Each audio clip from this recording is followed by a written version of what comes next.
Nah,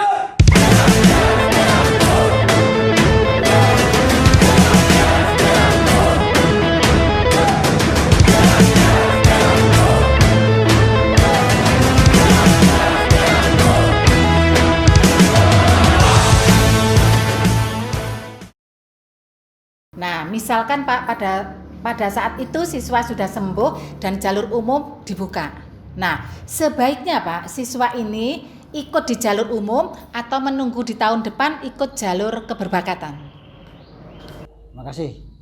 Untuk penerimaan Bu, untuk penerimaan jalur umum itu biasanya sebelum jalur prestasi. Penerimaan jalur umum dulu, selesai tahapan-tahapannya, lulus, kemudian ada penerimaan jalur prestasi. Kalau anak yang bersangkutan untuk kembali ke jalur umum di tahun yang sama, ya tidak bisa Bu. Untuk tahun depannya lagi, tinggal milih jalur umum atau jalur prestasi. Gitu. Iya. Karena jalur umum sudah selesai tahapan seleksinya. Gitu. Oh, seperti itu ya Pak ya. Berarti siswa saya jika berada dalam situasi seperti itu ikut di tahun berikutnya tetap dengan jalur yang sama.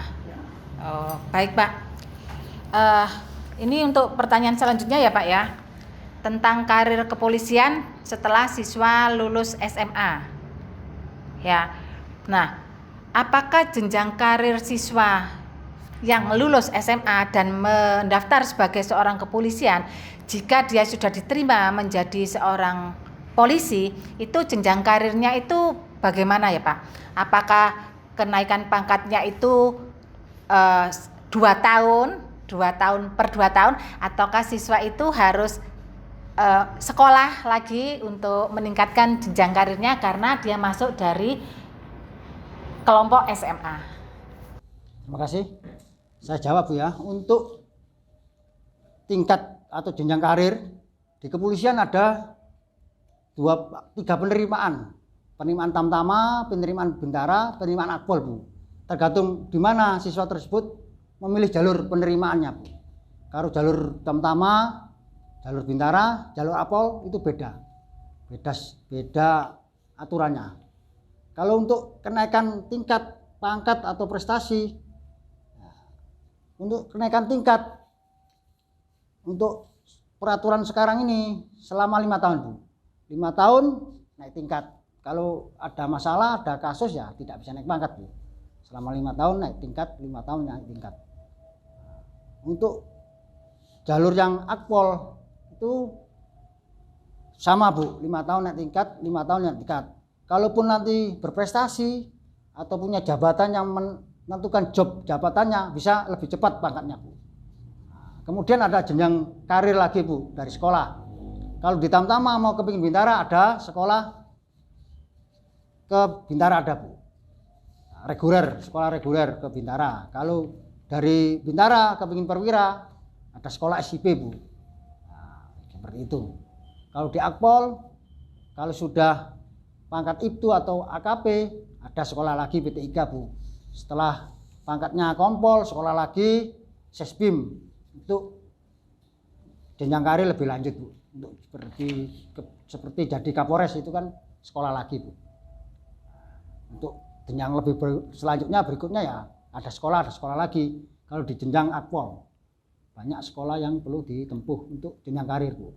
Kalau pangkat normal setiap 5 tahun Bu naik pangkat, setiap 5 tahun naik pangkat. Kalau bermasalah ya ditunda pangkatnya. Gitu. Berarti ada korelasi ya Pak, jika siswa itu diterima di tamtama atau bintara di saat dia kuliah lagi itu ada korelasinya dengan jenjang kepangkatan ya Pak ya?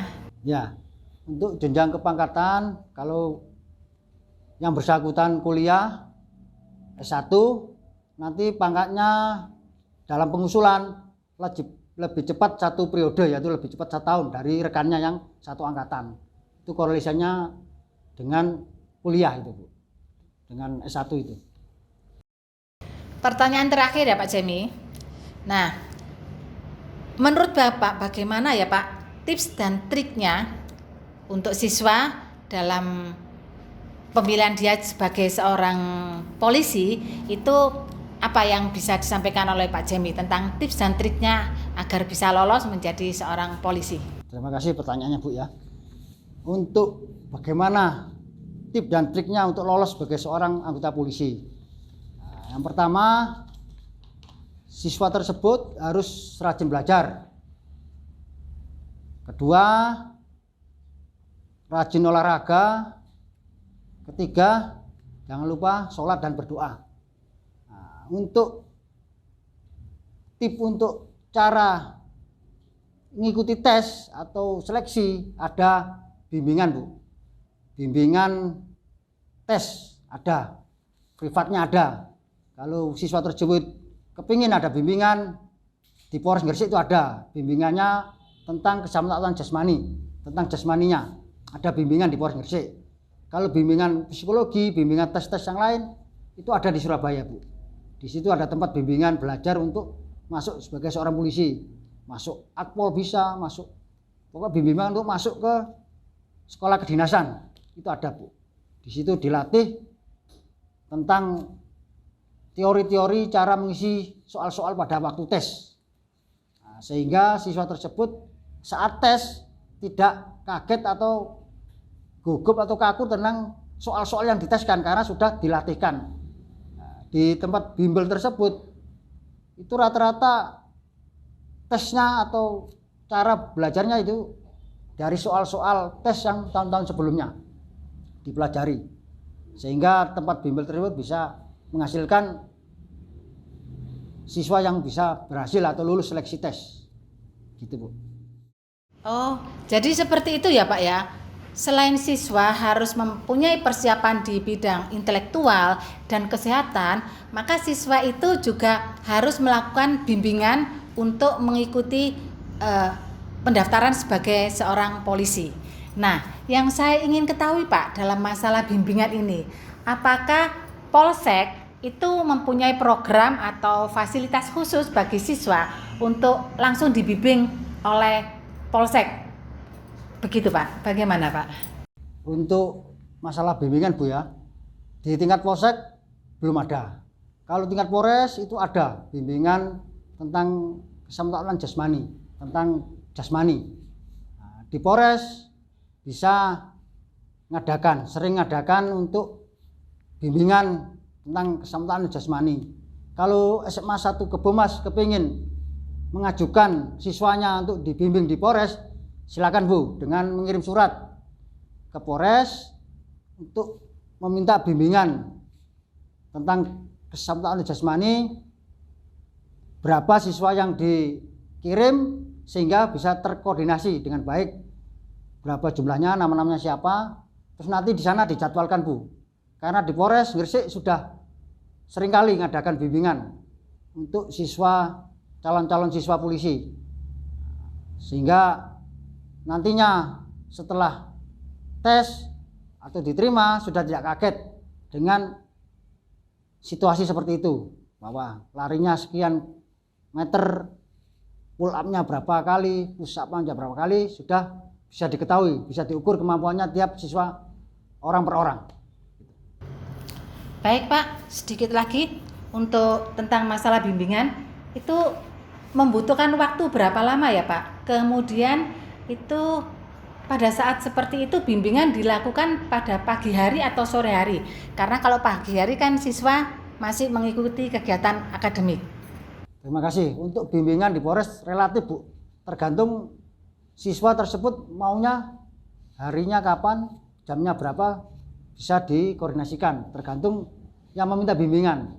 Kalau maunya sore ya bisa sore.